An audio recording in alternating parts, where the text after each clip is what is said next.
which are two excellent publications, which actually give most of the evidences in layman's terms. Direct, I'm sure all of you are aware, yet no presentation on lifestyle can go without mentioning the direct study, which was done in 49 primary care centers in UK. And they gave roughly around 800 calories per day for the intervention arm to see whether the patients can be controlled without drugs whatsoever. And 149 patients each were assigned to two groups. One was the intervention arm where all drugs were stopped and the patients were given just 800 calorie diet, and the other group received the best of care, best of standard of care at that point of a particular point of time. And we can see there that this was the result which startled the world. In those who reduced more than 15 kilogram, 86% went into remission in 1 year, which means that they did not, all their drugs were stopped, and they did not require addition of any drug, oral drugs at the end of 1 year. And 86% of those who reduced more than 15 kilo. And all of them put together was 46%, because any weight loss or anyone in this group out of this 149, 46% went into remission. These are just two slides where I'll explain the basics, and then we'll go in to what I promised, that is the evidences regarding lifestyle. So they explain that with the twin cycle hypothesis, which starts with excess carbohydrate intake. So when there is a lot of carbohydrate intake, obviously there is more lipogenesis, because we know that whatever carbs you take, and I tell all my patients, if you understand just one line, you can reverse diabetes. And if you do not understand one line, you can never reverse diabetes. And that line is carbohydrates get digested and become sugar. So generally everyone is under the impression that diabetes means high sugar, so they don't eat sugar. But actually this sugar doesn't come from the 10 gram sugar which you put in the tea. It comes from the 400 gram sugar from your rice. So that's why if they understand that carbohydrates mean sugar, then the problem is solved. Because once sugar enters the body, sugar has only two fates. Either it is utilized in the cells where it is burned, or whatever excess is stored, little amount as glycogen, but major amount as fat. So if glucose go in, either it has to be utilized, which is very, very minimal, not more than 1 or 2 doshas a day, and rest becomes stored immediately as glycogen if you eat 3 or 4 doshas, and anything beyond that gets stored as fat. So this fat accumulates in the liver, and when there is fat in the liver, why there is fat in the liver? Little fat we need, because this fat melts and gives the fasting blood sugar. But then if it is excess, then the liver is like a leaky tap. It will keep leaking glucose, and thus the sugar will keep increasing, and there is an increase in fasting plasma glucose. And when there is increased plasma glucose, pancreas is smart, it senses that. It increases the insulin secretion.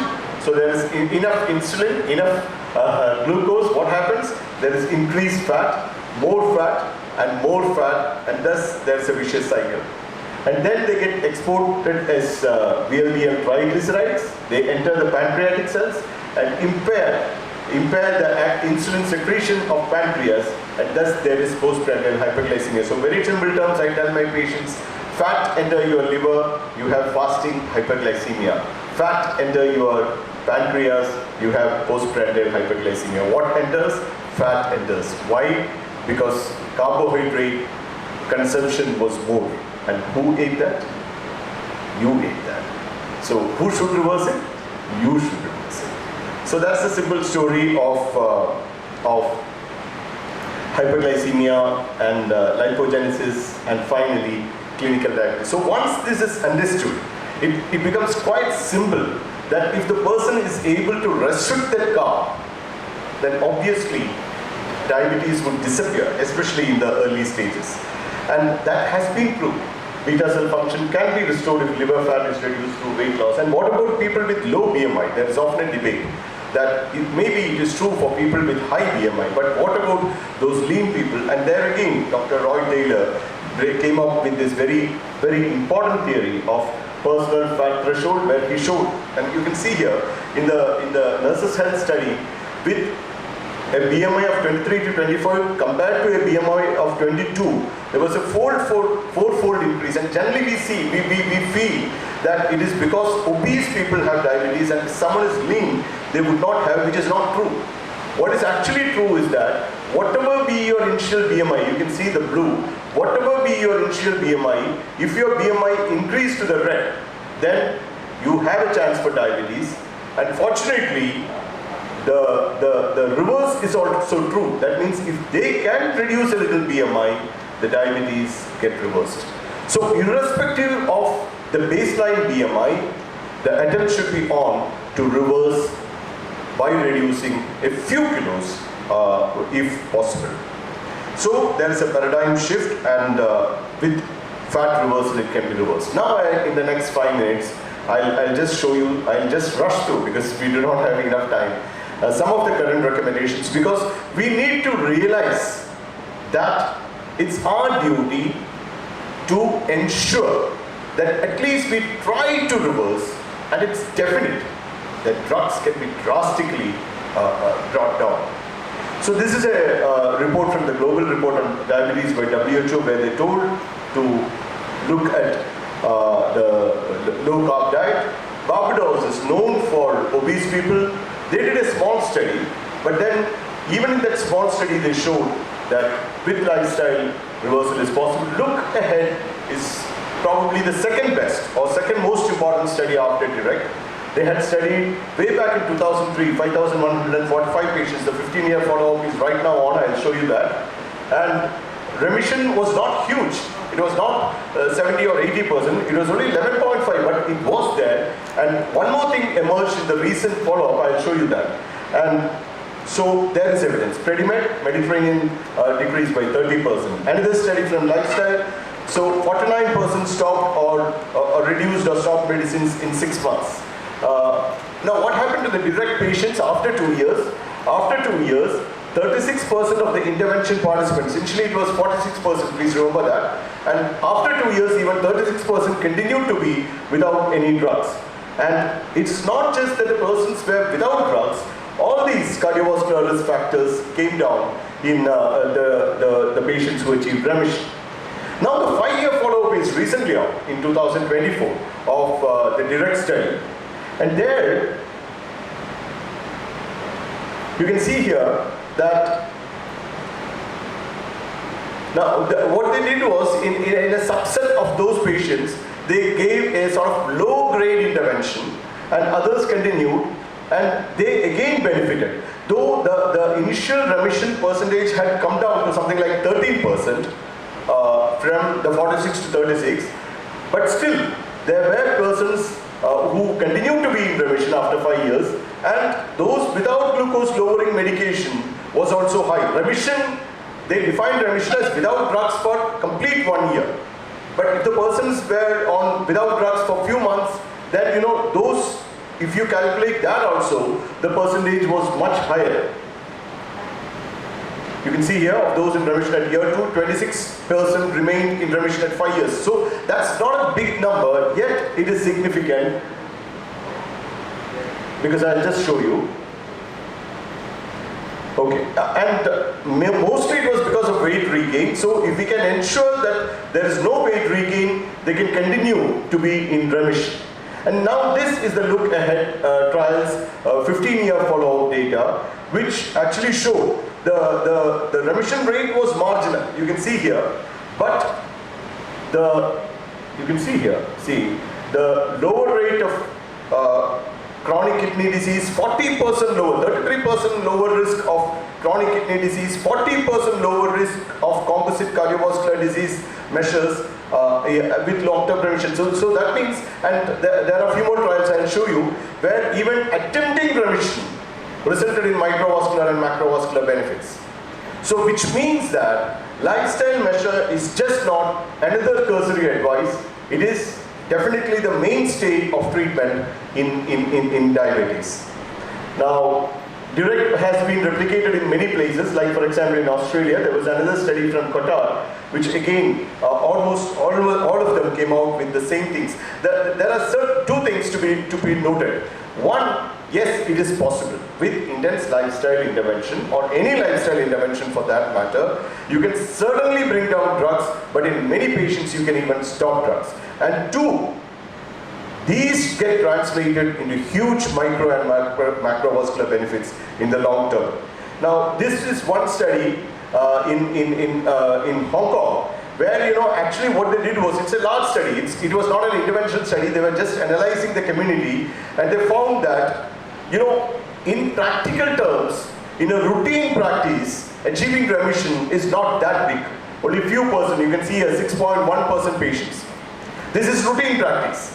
But even there is a 31% decreased risk of all-cause mortality. So that means two things. Now, all of us, if we start attempting to reverse, then obviously the 6.1 will go up, because this is not an intervention study, it's a community study.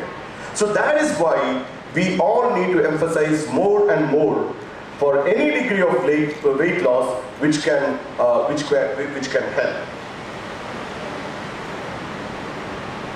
Okay. So now we have a lot of evidence. This is another study in 2018, the dietary and nutrition approach, which says that potential for remission with dietary intervention. And now there are certain people who attempt very low carb, extremely low carb, like something like less than 20 or 25 grams. Now there what happens is, this is one study, and even in the pure study it was seen that if the carb intake is too less or too high, then it's associated with cardiovascular morbidity and mortality. So it's a U-shaped curve, and ideally it is around 40 to 50%. And recent guidelines, just I think 1 month, 2 months back, the ICMR came out with its latest guideline, which recommends for all of India cereal intake of less than 45%. It took little time, but now the idea has dawned. Fine. So many methods have been tried: low carb diet, plant-based diet, and all of them almost had some impact. Now this is one thing which we need to look at. When we, of course, I'll show you a couple of slides later if time permits, if you can give me 2 minutes extra. I'll show you a couple of slides later that in Indian studies you need not achieve huge weight loss, because in our own study we saw that most of the patients lost only less than 5 kilo, between 1 to 5 kilo. But ideally it is told, this is by Lean et al. They compared various studies and showed that what makes a real difference is the actual weight loss. You can see here from 20 pounds, remission is around 50%, whereas with around 8 pounds, it is only around 8%. So a substantial weight loss is usually required in Western population, but in our population, in our own study, we found that less than 5% is usually sufficient. So now world over, most of the bodies have recognized this. This is the recommendation from American College of Lifestyle Medicine, and lifestyle intervention have to be offered. We run a program called the Structured Lifestyle Intervention Method, which is actually copying the Eat Lancet Commission food plate. This is known as the planetary food plate or global food plate into the simple food plate, which was promoted by in the United States in 2013. And we copy that, and we actually encourage them.